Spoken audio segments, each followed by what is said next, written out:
चांद पे क्या है? एक ऐसा सवाल है जो सिर्फ हमारे ख्यालों तक सीमित नहीं, बल्कि इसने इंसानियत को हमेशा से प्रभावित किया है। चांद की चमक, उसकी कहानियाँ और रहस्य सभी को आकर्षित करती है। तो चलिए इस अनजान सफर पर चलते हैं और देखते हैं चांद की सतह पर क्या सच्चाइयाँ छिपी हुई है।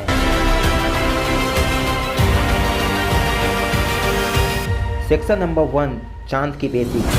सबसे पहले चांद की साइज की बात करते हैं। इसकी डायमीटर है 3474 किलोमीटर। ये पृथ्वी से लगभग 3,84,400 किलोमीटर दूर है। ये डिस्टेंस इतना है कि अगर आप कार से ट्रेवल करें तो आपको लगभग 6 महीना लग जाएंगे वहाँ पहुँचने में, उसके बाद भी नहीं पहुँचोगे। और अक्सर देखा जाता है इस तरह का हरकत चांद पर गए हुए इंसानों की।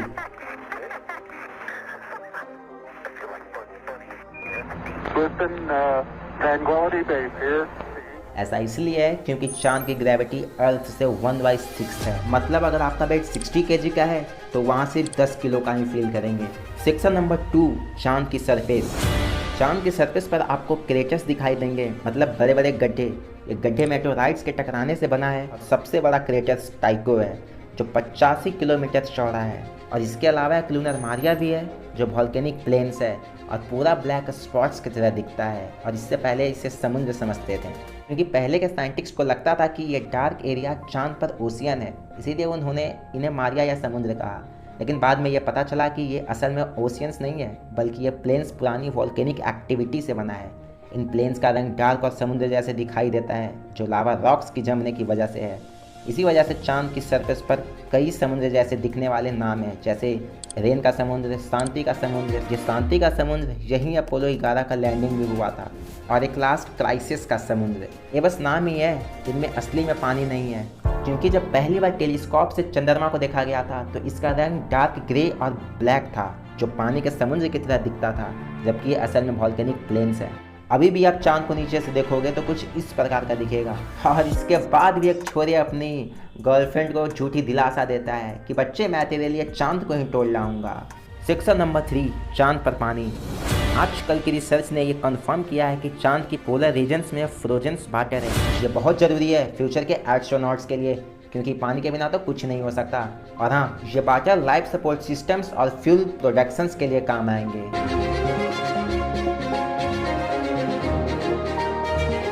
सोचिए वहाँ पे अगर कॉलोनी और सोसाइटी बनाते हैं तो कैसा रहेगा। अरे पागल है क्या? कैसा क्या? चांद भी शर्मिंदगी से लुप्त हो जाएगा। कैसे कैसे लोग आ गए हैं, पानी के लिए रोज लड़ाई कर रहे हैं। सेक्शन नंबर 4, चांद पर मिशन। जहाँ सबसे पहले अपोलो 11 मिशन को लॉन्च किया गया था, जो 1969 में हुआ था, और ये इंसानियत की एक बहुत बड़ी जीत थी। और ये मिशन लॉन्च के साथ सबसे पहले चांद पर नील आर्मस्ट्रॉन्ग और बज अल्ड्रिन ने कदम रखा। नील आर्मस्ट्रॉन्ग का एक फेमस डायलॉग भी है, one small step for man, one gigantic leap for mankind. मनुष्य के लिए एक छोटा सा कदम, मानव जाति के लिए एक लंबा छलांग है। one small step for man, one giant leap for mankind. इस मिशन के बाद काफ़ी सारे मिशंस को चांद पर लैंडिंग किया गया, जैसे अपोलो मिशन, जो नासा का अपोलो प्रोग्राम 1961 से 1972 तक चला।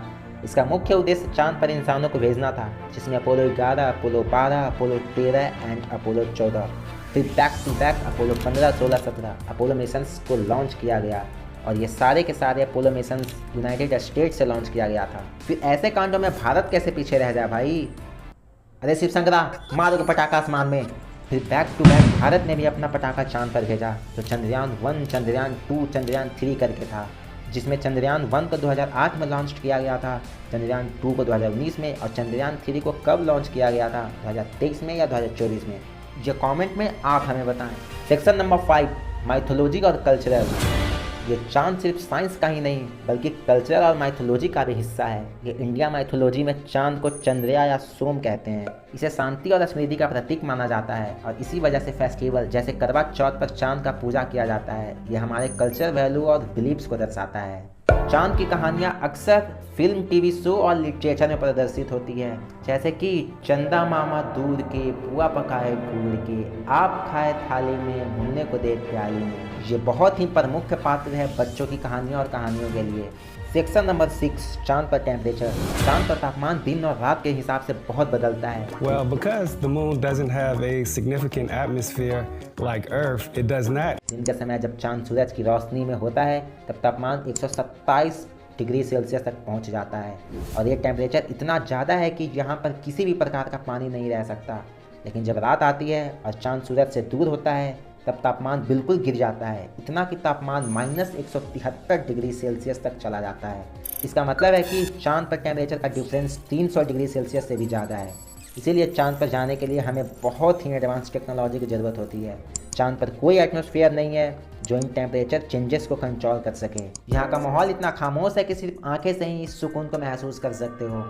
तो ये था, इस सफ़र में हमने बहुत कुछ देखा और समझा, और ये सिर्फ एक सफ़र ही नहीं बल्कि अपने सपने को हकीकत में बदलने का एक प्रेरणा भी है। तो आप भी इस सफ़र का हिस्सा बनो और अपने अंदर की चांद को पहचानो। किसी और के लिए चांद तारे तोड़ने की बात मत करो और नई मंजिलों की तरफ बढ़ते रहो। तो फिर मिलते हैं किसी नए वीडियोज़ के साथ, तब तक के लिए स्टे सेफ, कीप एक्सप्लोरिंग। खुश रहो मेरे भाई, सबके साथ मिलकर रहो। जय हो।